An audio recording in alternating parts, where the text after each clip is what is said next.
everybody, thank you for coming back today to watch another one of my videos. Sorry I didn't post yesterday. I was in the hospital and then I was recovering, but this book was so good that I had to tell you about it because it's that good, even though I'm still pretty sore. So anyway, but I'm strong, so Wonder Woman costume thought might pump up my energy. Anyway, so it's actually the monster in the Hallows, but it doesn't really, never mind. The Monster in the Hallows by Andrew Peterson is the third book in the Wing Feather Saga series, and I'm going to say a spoiler, so if you haven't read this second book, shut it off and go find Wing Feather Saga book 2. I think it's North or Be Eaten, so that might help. Now's the time when you do it. Alright, if you're still watching, I'm expecting that you have read the second book. Clear? Clear. Claro. That's Spanish for clear. So it's as you know, the Wing Feather family is running from the Fangs, and the only safe place for them to go is the Green Hallows. They have traveled overseas to a very cold land that is sort of like the North Pole, I am guessing. Maybe colder. Chimera, that's what it is. They've moved a lot, and the Fangs have still been following. They are very, I forgot that word. They are very persistent creatures. That's all I'm saying. But anyway, they get to the Green Hallows, and of course, Tank is there now is the spoiler. So, as you know, Tank, now known as Kalmar in this book, sang the Song of the Ancient Stones. I'm not sure if that's completely correct. I think it's the Song of the Ancient Stones. But he sang it, and he's a Fang now. And everybody thinks they're bad and gonna steal their hog pigs, which are pigs. Because, it's the same word. Why double it? I don't know. And he's gonna kill people in the school when he goes to school, and they're going to school. They're afraid he's gonna do bad things, and he's not. Janna knows that he's perfectly harmless. He's not gonna kill anyone with his razor sharp claws. That's kind of creepy, but anyway. But nobody else knows that. It's almost like they've been trained to hate Fangs. Some of these children in the Green Hallows have grown up where they've been fighting and fighting. By the way, the Fangs are scared of the Hallish folk, so they're pretty strong. So this is the only place. It's where Nia Wingfeather, who is their mom, grew up. Sorry, I'm tilting the book a lot. But nobody else knows that they've been fighting Fangs their whole life, and so it really shows you perspective, because you can't just be like, they're evil, they're gonna kill your hog pigs, whatever, I don't know.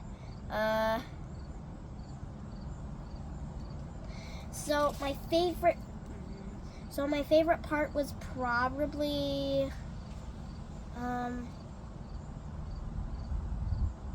but I want to tell you some really exciting things happen in the end that you really wanted to happen, and then there's a twist, but it's still pretty happy for the moment. So, but yeah. There are some exciting things that happen in it. And it's also pretty scary. So if you have little 2-year-olds, I think you should search for a 12-year-old instead, because maybe find another book, because this is not for little ones.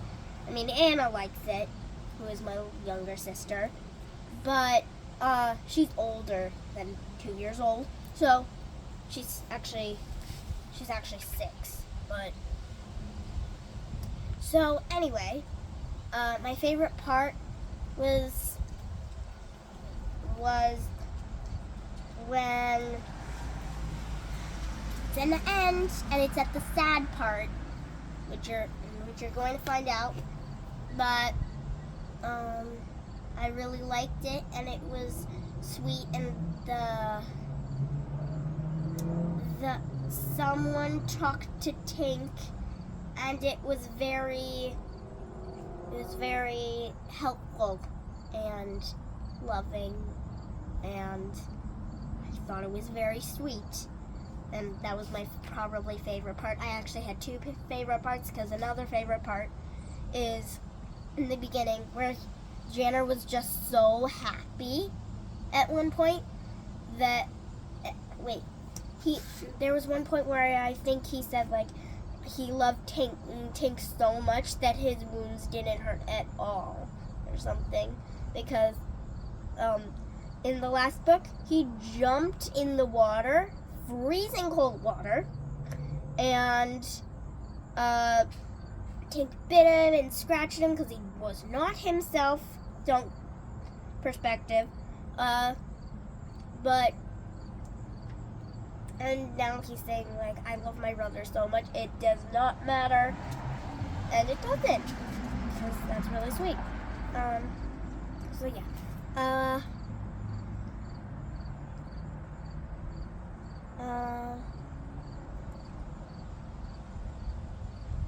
recommend it to people who feel afraid, and you know that you're strong, you know that you can do it, but you're afraid, because lots of people struggle with that. I struggle with that sometimes. There are lots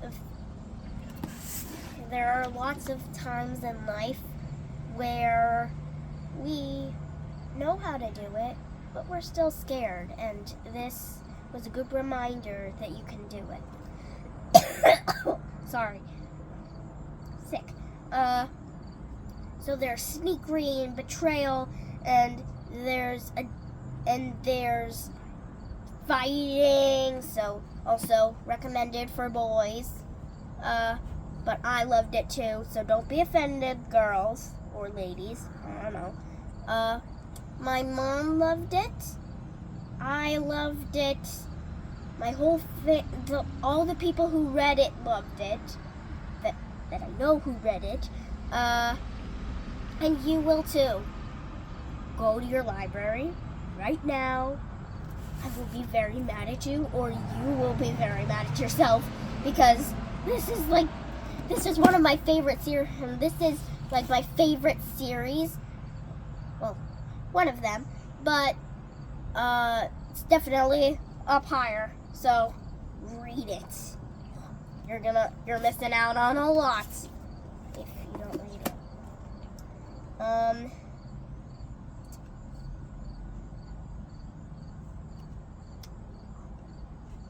Also, the author is apparently he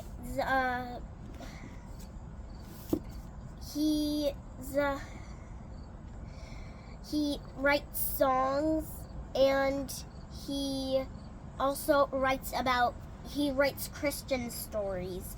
So this is based on Christian life, and since I am a Christian, I do a lot of Bible things, not to brag, but I do like Sunday school, Awana, BSF, Bible Study Fellowship.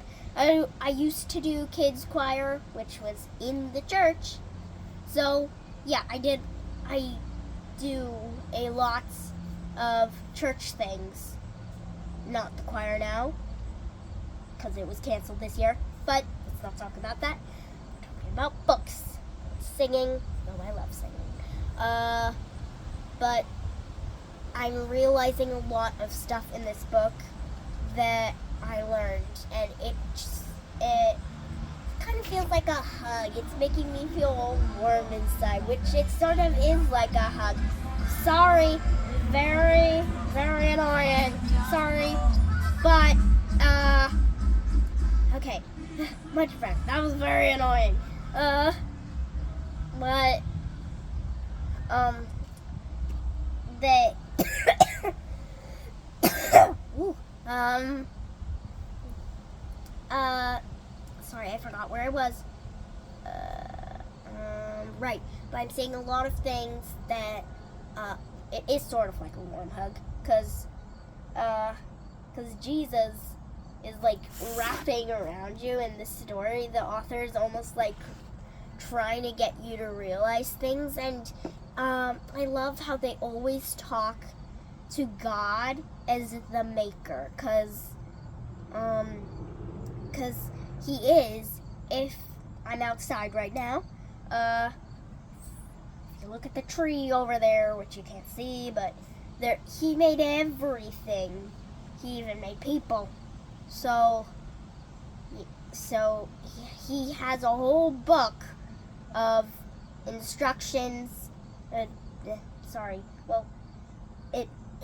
It's a very good book, and it's called the Bible.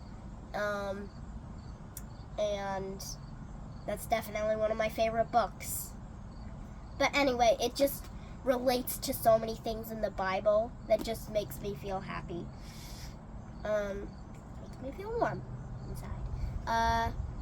Thank you for watching today's video. I'm Karli, and these are my book reviews. I have lots of other ones. Subscribe, and you'll see lots of other books, and you'll find so many. You're gonna need like 500 more bookshelves. Anyway, thank you for watching. Bye.